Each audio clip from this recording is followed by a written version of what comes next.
This course takes you on a journey that starts with the basics and theory of security and then builds upon it with practical exercises and onto more advanced topics in the later sections and other volumes. You have to know the basics so that you can make your own informed choices about security. I don't want to give you just a to-do list. I want you to understand both the why and the how. So we start with the theory and basics of security and then build on that later with practical exercises and onto more advanced topics.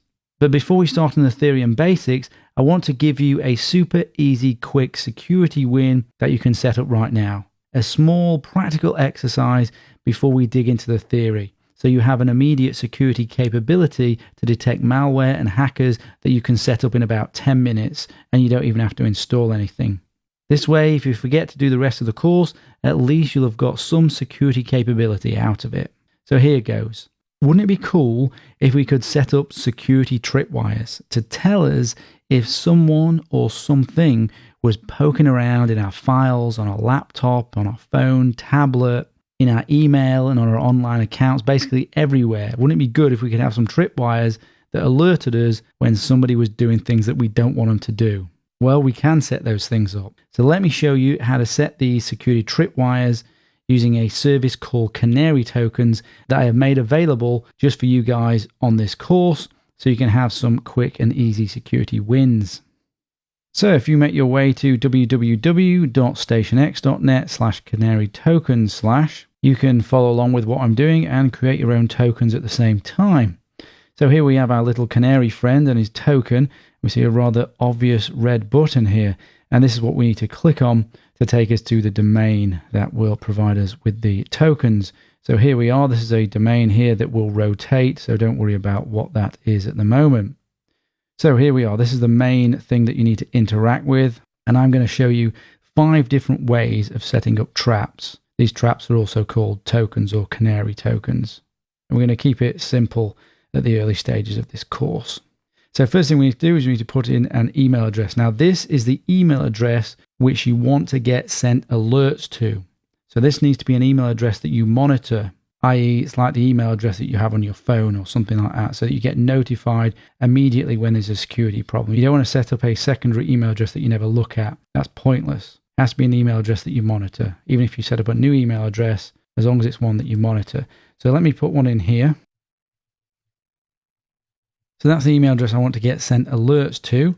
And then I need to put in here some sort of comment that lets me know which token, which trap has been triggered. So I'm going to put Word document in password folder on laptop. That's going to make more sense in a second. Ignore all this for now. Just have it on DNS and HTTPS and generate token. And if we go down here, the first one that I want you to look at is the MS Word token or trap. So what this has done is this has generated a unique Word document for you that we can download. So I'll give you a demo of it. So we'll download that now. And if you see this here, this is the Word document that we've just downloaded. Now if I click on that, and that's just opened up there, you can see a little timer's going on there in the background. Now you see there, we've been alerted.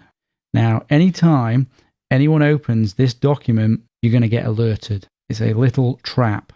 And this little trap should work on most operating systems, most versions of Word. But there's no 100% guarantee that it's going to work on every system and with every version of Word. So if it doesn't work for you, then try one of the other tokens that I'm going to show you in a second. So let me close that. Now I've created another example here. You can change the file name of this document, by the way, to anything that you like. Make it enticing for someone to click on. If I open this one a second,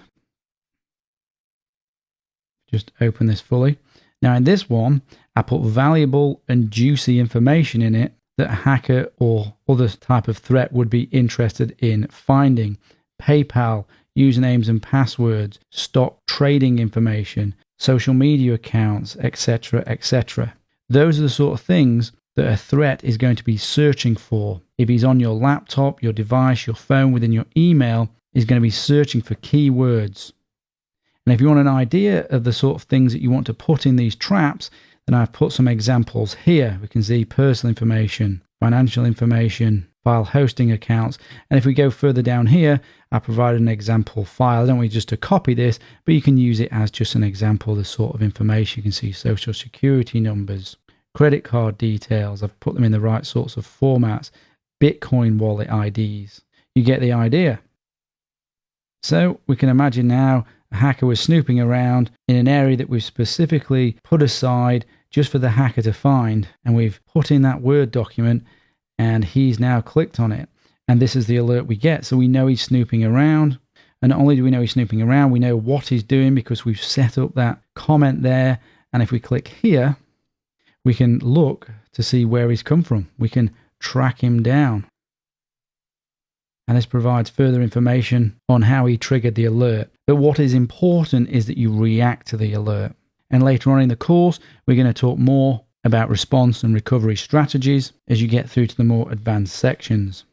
And if we look at the second type of token that we can create or trap, a PDF. So we can download this PDF version and it works pretty much exactly the same as the Word document. We open this PDF document and we will get alerted that someone has opened it. And boom, there we go. Another alert, PDF trap. So I think you're getting the idea now. So you want to sprinkle as many of these tokens, these traps, throughout your laptop, your phone, your tablet, in your email, on your online accounts. So for example, you could put it in your Dropbox and maybe the staff at Dropbox are looking through your documents. They open the Word document, boom, you know someone's snooping in there. And as I say, they need to be interesting, enticing, and valuable. And you can get that sort of information from here. Now, let me show you another sneaky way of setting up a trap. Fake email of passwords number 1. Oh, by the way, if you put it on that one, you'll get more information in the alert about who the hacker was with this type of trap I'm about to set up now. So choose that one. So generate. And if we pop down here, we're going to go to web bugs. And we're going to use 2 web bugs here. So let's just grab that URL. So that is a clickable link that if the hacker clicks on, you're going to be alerted. Let's open up an email here. Right. Let's just pop that in there for now. Then we're going to send this to ourselves. We could send it from a different account, but all that matters is that the 2 email address is the account that you're wanting to be monitored. You're wanting to know if a hacker is in there. We need to create an enticing subject. And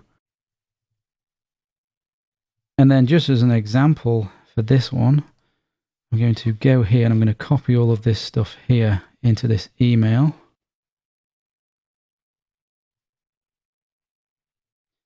Obviously, you're going to put your own sort of information in here and things related to you. So you notice I've just taken that link there. Now I'm putting that link here. I can actually change this to anything that I want. After this, here, I can change this to whatever I want. So I can put login, if I want, .html. And see what I'm doing is I'm creating an enticement here by private file store, backup of everything, username and password. So if the person opens this email and then clicks on this link, it will trigger the alert. But we're going to do something even more tricky here because we want to definitely catch this hacker. So within Thunderbird, there is a feature by which you can insert a link to an image. Now, we don't want to attach an image. We want to insert a link to an image. So if we go on insert an image and we unclick this, so we don't want it to attach, we go on there and then we can put image.gif. And you see, we're already alerted. That's how quick this service is. And we do not want to use any alternative text. Add that there. And you'll see, you can't see that image because that is a 1x1 pixel invisible GIF. And let me show you how this works. So we're going to send that to ourselves. So there we go. That's our little trap there. Now we can choose to open it, leave it as an open email, or we can leave it as an unopened email. But no matter what, if someone's in our email and they're searching for whatever it is that they want to be searching for, maybe they're interested in PayPal accounts, well, there we go. That comes up. They're searching for bank information, credit card information. That's going to come up. And all they need to do is just open it They don't even need to click on a link. Boom, caught them. You know they're poking around in there. But let's say that doesn't work for whatever reason. It should. Then there's still things like that to entice them. Click on that. Boom, caught them again. Now, in order for us to have inserted that image, I went on this, insert image. Now, you may not have this functionality available in the email client that you use. It may not even be available to do this. But it doesn't matter. You can still download Thunderbird if you like. It's free. And just send an email or emails using Thunderbird just for this one task if you can't work out how to embed that invisible web bug into your email.